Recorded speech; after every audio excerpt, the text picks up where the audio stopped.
La Bible dit, Dieu a dit à Adam, pourquoi as-tu mangé l'arbre de connaissance du bien et du mal? Adam répondra à Dieu et dira,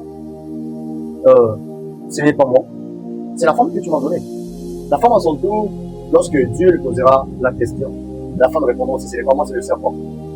Maintenant, quand Dieu a maintenant commencé à punir l'homme ainsi que la femme, je vais compris que Dieu n'avait pas puni l'homme parce qu'il avait mangé l'arbre de connaissance du bien et du mal.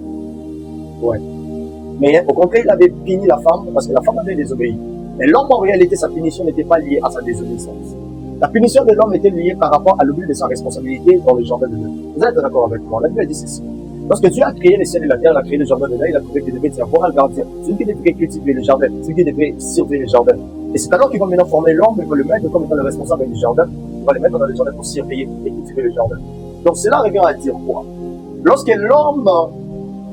la femme plutôt, était tentée par les diables, il avait dit que l'homme n'était pas loin, l'homme était auprès de la femme. Parce que si vous les avez, elle avait dit que la femme a pris de son fruit, elle a mangé, et la donna aussi à son mari qui était auprès d'elle. Dans l'autre version, dit qui était avec elle.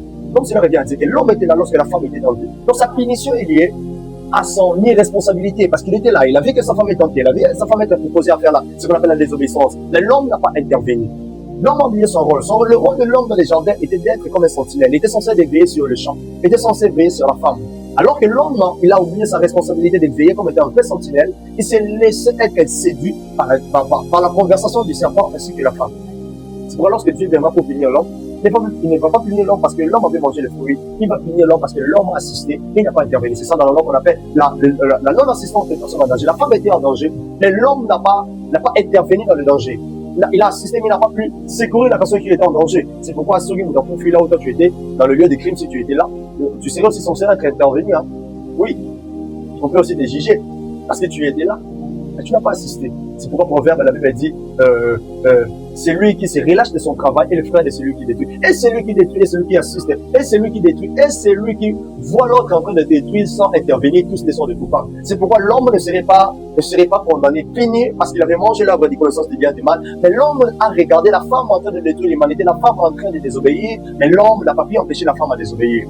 C'est pourquoi lorsque vous verrez que l'homme se sentait un petit peu innocent dans l'affaire, c'est pourquoi lorsque Dieu viendra là pour lui poser la question, tu as mangé le fruit, certainement tu es coupable, mais l'homme va dire, ce n'est pas moi, c'est la femme. L'homme, il accuse la femme, disant que c'est la femme qui est la maîtresse de toutes ces choses, de ces désastres qui s'est passé.